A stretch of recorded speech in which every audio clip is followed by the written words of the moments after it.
On Saturday, February 4th, Burrito Brothers dimmed its famed guacamole sign one last time and closed its doors for good. After 40 years of business, the locally owned Mexican restaurant was considered a Gainesville staple by many. The restaurant flooded with patrons during every home game, especially homecoming, when alumni would return in flocks for a taste of their college years. The close came as no surprise to fans, as the restaurant has struggled to compete with Mexican chains like Chipotle and Moe's for years. Since the restaurant first opened in 1976, it has changed locations multiple times. The most recent location on University Avenue promised to be the best iteration yet, with a large air-conditioned space and a liquor license. But massive construction projects surrounding the restaurant stood in the way. An effort to quickly erect a brand new apartment complex, grocery store, and restaurant next door limited parking, and blocked roads led people to assume the restaurant was closed. UF senior Alyssa Kobernick waited in line during Burrito Brothers last week for about 30 minutes to get just one burrito. She said that though she was sad to see Burrito Brothers go, she knew it was only a matter of time. But if you don't go, it's not going to be there because you're not giving the business profit. But there's no parking, so I think that was the downfall to their success. There's traffic without the construction, so it makes it pretty annoying to drive. Other Gainesville favorites have also recently fallen to increased demands and construction in Gainesville.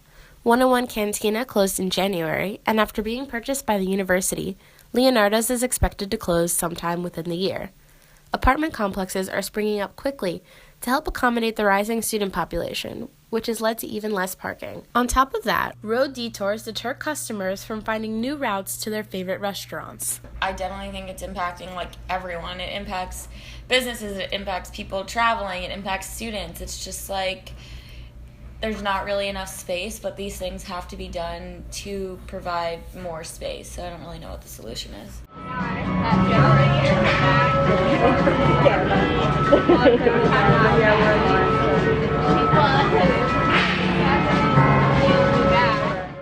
In a final and fitting farewell, game day-sized crowds flocked to the restaurant the week before it closed. Throughout all hours of the day, lines wrapped around the block so customers could pick up quarts of Burrito Brothers' famous red sauce and burritos to freeze. The restaurant quickly sold out of ingredients. Those in line were not just from the Gainesville area, however. Some had flown in from as far as Los Angeles to eat Burrito Brothers one last time. Kobernick made her final visit to the restaurant just before a day of traveling. She went to extremes to bring an old friend, an old favorite. There was people still in the lines, but there was no food, so I didn't understand what was going on. I had to wait 30 minutes for the one burrito.